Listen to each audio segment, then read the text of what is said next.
Hey everybody, thanks for stopping by and digging into the card pile. Just now getting back into the swing of things over a rough past month, but it's over. Let's move on. So I went to my most recent card show over in West Lafayette, past the Purdue campus. It was held by a group called Ken Ventus. I'll leave a link in the description. I don't know if they do card shows all across the country or in the Midwest. This was my first experience with them, and they put on a really good show. It was like 20 minutes away from my house, but still in the county. And it was so far out, I didn't think they were going to get that many people there, but it was a nice big crowd. They had 2 days, Saturday and Sunday. I only went on Saturday.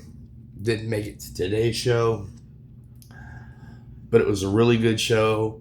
Saw a few vendors there that I know from other shows. Saw some friends that were there looking at some cards and other things. It was pretty evened out, but I will say I would give the modern stuff a little advantage. Modern and Pokemon stuff were pretty heavy, but there was some good vintage to be had. Some prices were outrageous. Some prices were fair. Some were crazy low. It was just a whole good big mix of things. I haven't been to a show like this since the Plainfield shows in Indianapolis by my good friend Archie. But yeah, this was a pretty good show. And so let's get to it.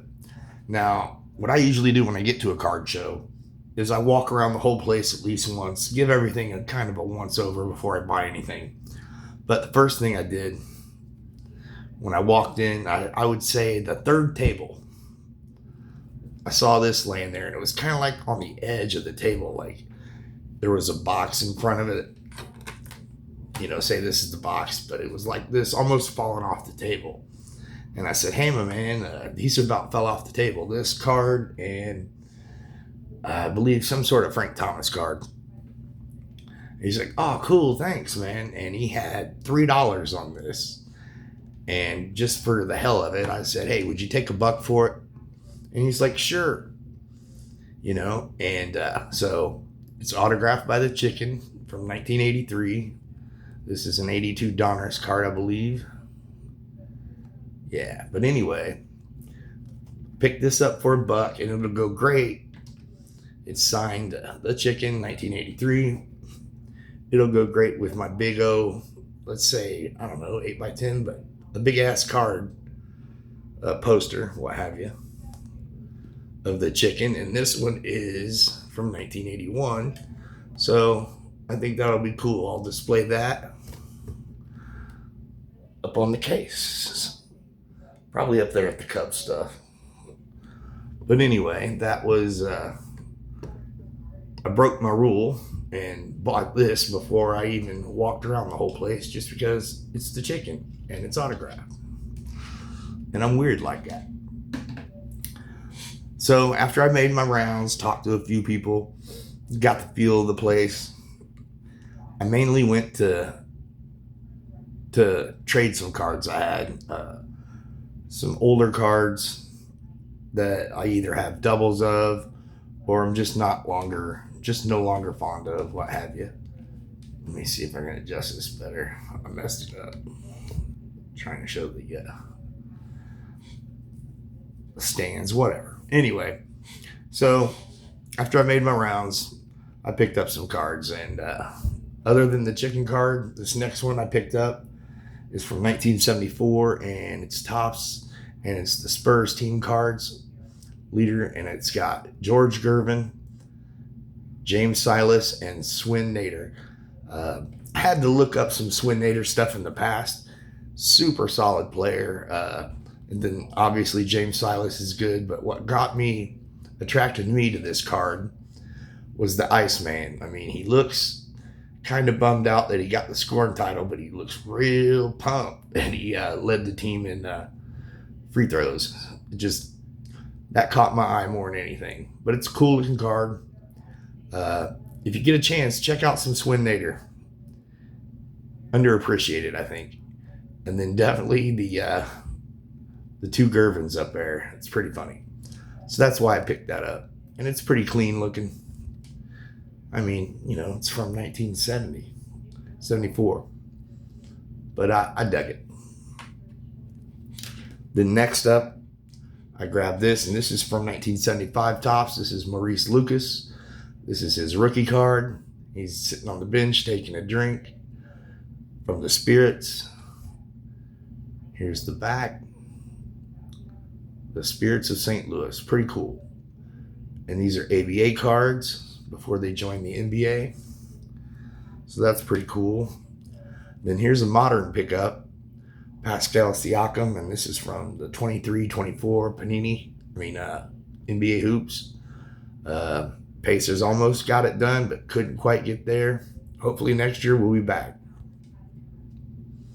But yeah, Pascal Siakam. Then sticking with basketball for a few. This is from 1989. This is Mad Max, Vernon Maxwell.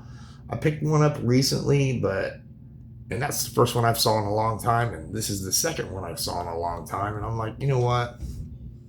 It's in the 25-cent box. I'll get it. Mad Max is worth a quarter. Still sticking with the basketball, we have this Magic Johnson from 2022 Panini. It's all shiny like Caesar would say. Pretty cool card from when he played at Michigan State, around the time he faced Indiana State and Larry Bird to start their rivalry. So yeah, it's a pretty cool card. And then the big pickup from the basketball would be this 1996-97 Upper Deck Collector's Choice Kobe Bryant rookie card. I really dig this card. Wasn't a fan of the Lakers, but Kobe, people can say what they want about LeBron and Jordan. Obviously, Jordan's going to be the best, but I think Kobe's better than LeBron, and he's right up there with Jordan. They were neck and neck. So good to have a Kobe in the rookie box. And then after old Kobe, we start with some baseball. This is from 1975, George Scott. He's got that menacing look. He's got that cool ass necklace, and he's got them chops. That's just a great looking card right there. He has a few good cards where he's got a real cool look. And he was a solid player, so that doesn't help at all. And I love the old Brewers uniforms. I liked them more when they weren't in the Cubs division, but anyway. Then I picked up this Koufax from 1964 Topps. And it's got a crazy wrinkle right on down, but it was a nice little affordable buy. The back's all banged up and roughed up, but the front, decent enough for me, and it's a Koufax. Then we have from 1962, the home run leaders for the AL and NL, Orlando Cepeda and Roger Maris. And it's a little dinged up here and there, but all in all, that's a solid looking card right there. And as I mentioned, I traded for most of these. The only thing really out of pocket was the Kobe, and I got him down to that. And then I bought 100 top loaders. That was pretty much the only cash I spent. Everything else was through trades and busters for busters or bangers for bangers. Either way, they were happy. I was happy, and so I picked this up. I thought this was a good shot. Great picture. Two icons of baseball. Then we have another 62 Topps.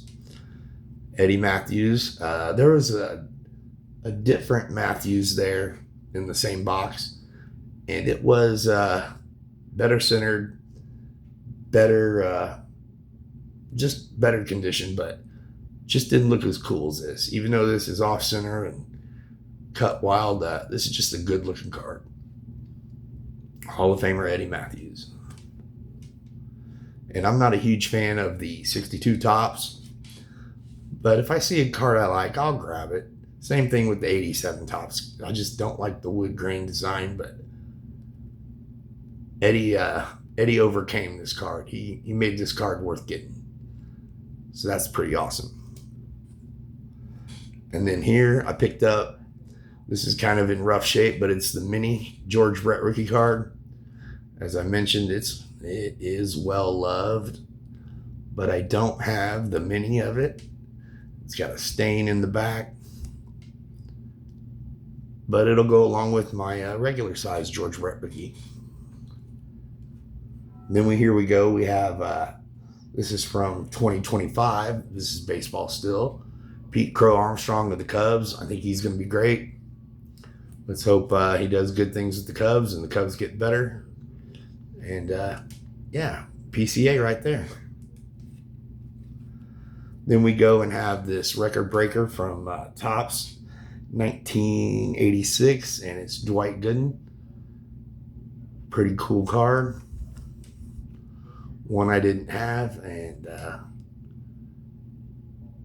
Dwight Gooden, you know, he was a young phenom. Too bad bad decisions helped derail his career. He could have been a Hall of Famer. And then we have another 86 Topps, and this is Razor Shines for the Expos. And he was an Indianapolis Indians legend. They were the farm team for the Expos back in the day, and it'll go great with my Razor Shines bobblehead that I got at an Indians game a few years back. As I mentioned, he is a treasure in Indianapolis, especially for the Indian fans. And so I picked that up to go along with it. So that's pretty sweet. Here, we'll say bye, Razor. Put Razor back over there with his card. Then we go on to this 1986 Vince Coleman rookie card. And what's cool about this was in the quarter box, 10-cent box, something like that. And I grabbed it and I was like, that's kind of thick. And I turned it around and this is in it.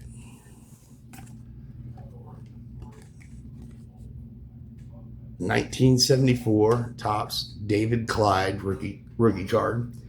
He straight out of high school. The Texas ownership rushed him right into the majors.